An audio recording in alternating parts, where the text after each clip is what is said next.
вопросами. Алхаз Валикович занимался непосредственно вопросом, связанным с ратификацией соглашений. Соглашение, но во исполнении должно быть соглашение о государственно-частном партнерстве, детали известны приглашенным. Пожалуйста, президент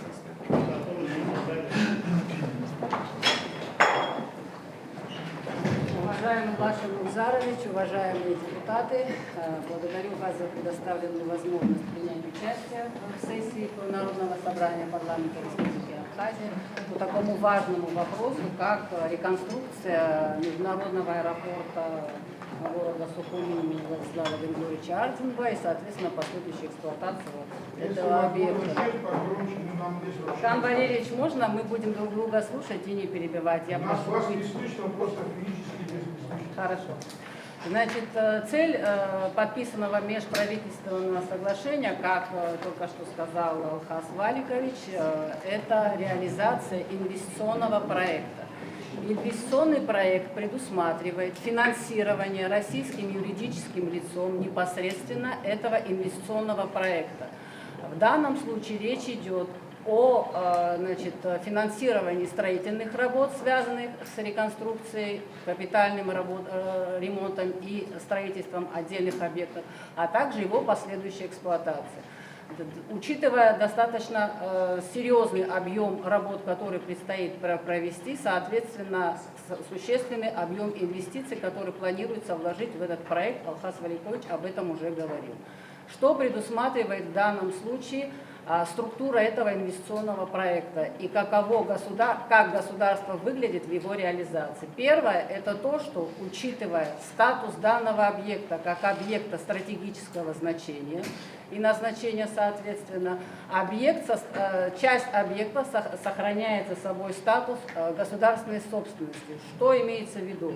Аэродром, значит, соответственно, плоскостное сооружение и все, что касается аэродромной инфраструктуры, абсолютно сохраняет собой статус объектов государственной собственности. Речь в данном случае идет о том, что инвестор будет финансировать все мероприятия, связанные с восстановлением этой инфраструктуры, исключительно за свой счет, при этом вся эта инфраструктура остается в государственной собственности. Также остается в государственной собственности объект историко-культурного наследия аэровокзальный комплекс. Соответственно, в пользование будет передаваться этот комплекс и, соответственно, право пользования землей. Часть комплекса в данном случае это аэропортовая инфраструктура, то есть аэровокзальный комплекс, который был построен позже, чем объект историко-культурного наследия, и вся инфраструктура, которая обеспечивает непосредственно работу аэропортовой инфраструктуры, она передается в частную собственность. Порядок передачи этих объектов в пользование, аренду и, соответственно, в частную собственность будет регулироваться соглашением о государственно-частном партнерстве, которое будет предусматривать конкретный перечень с конкретными данными об объектах, о которых идет речь, исключительно в рамках норм и положений данного межправительственного соглашения. Что касается предоставления особого инвестиционного режима, который включает в себя первое, это гарантии инвестору о гарантии, соответственно, собственности на объекты инвестиций, а также сохранение условий инвестиционного режима, чтобы он не менялся в рамках реализации проекта, это часть гарантий, которую мы предоставляем. Также это особый налоговый режим. Ввиду достаточно существенной затратной части в реализации проекта, мы предоставляем ему достаточно широкий перечень льгот по налогам и иным платежам. Соответственно, этот подход является обоснованным с точки зрения емкости данного инвестиционного проекта. Абхазская сторона, соответственно, предусматривая, значит, что будет подписано соглашение ГЧП о государственно-частном партнерстве, также должна провести ряд организационных мероприятий, в том числе нормативно-правового характера, для того, чтобы проект был реализован. Помимо проведения работ по его реконструкции, необходимо обеспечить нормативно-правовое регулирование данного вопроса в рамках внутреннего законодательства Республики Абхазия, а также международного. Нам предстоит внести изменения в Воздушный кодекс Республики Абхазия, сформировать порядок возмещения налога на добавленную стоимость в рамках инструкции Министерства финансов Республики Абхазия.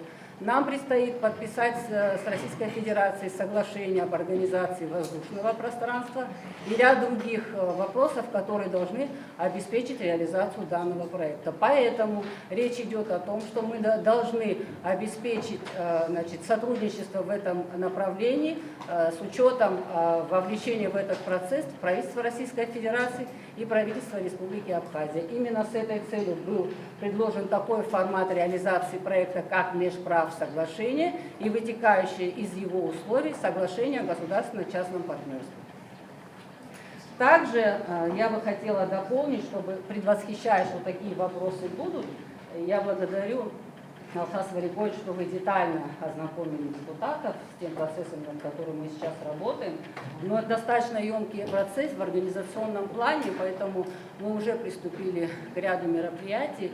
В том числе на данный момент уже сформирована рабочая группа по подготовке соглашения о государственно-частном партнерстве.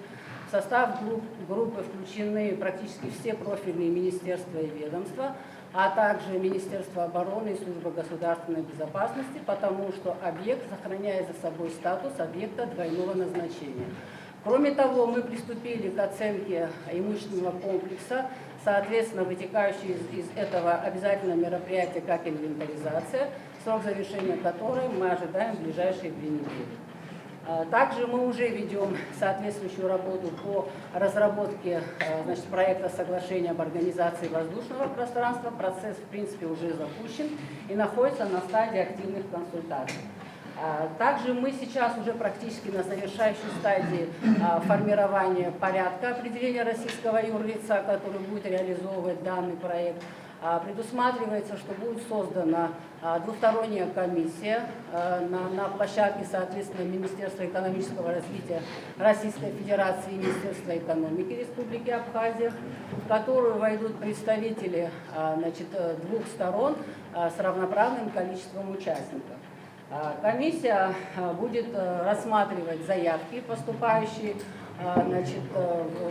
в ее адрес в отношении реализации этого инвестиционного проекта. Определены ключевые требования к предоставлению такой информации. Основными критериями отбора, безусловно, будут технико-экономические показатели, сроки реализации проекта, гарантии инвестора и объем инвестиций. Также тут надо дополнить, что комиссия в данном случае осуществляет только отбор, а подписываться, то есть приниматься решение будет, соответственно, на уровне решения сопредседателя межправительственной комиссии по социально-экономическому сотрудничеству между Республикой Абхазия и Российской Федерацией. Также я закончу, потом... Вот вы пошли просто в другую тему, я хотел бы поднять, если вы не против. Именно по государству. А я как раз к этому сейчас подхожу. Также в рамках утверждения порядка определения российского юрлица определены основные подходы к формированию соглашения ГЧП. И здесь дополнительно мы включаем следующие требования. Это инвестор своими силами за свой счет обеспечивает подготовку проектной документации в отношении объектов. Инвестор в границах переданных на основании договоров аренды земельных участков своими силами за свой счет обеспечивает осуществление мероприятий, необходимых для подключения технологического присоединения объекта соглашения к сетям инженерно-технического обеспечения с объемами потребления и иными характеристиками.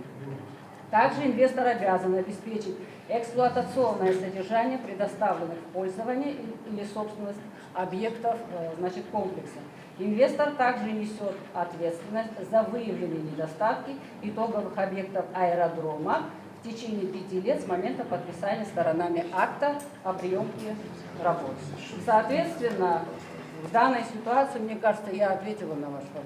Кристина Константиновна, это же вы всем отвечали, правильно, депутатам? Не только Кану Валерьевич, правильно? Нет, я всем депутатам. Что касается из вашего сказанного, детально... Я не понял, что функционное. Я говорю, вы детально нам объяснили, для меня это понятно, спасибо вам. Дальше больше мы, наверное, вытащим его на голосование, там дальше свое решение.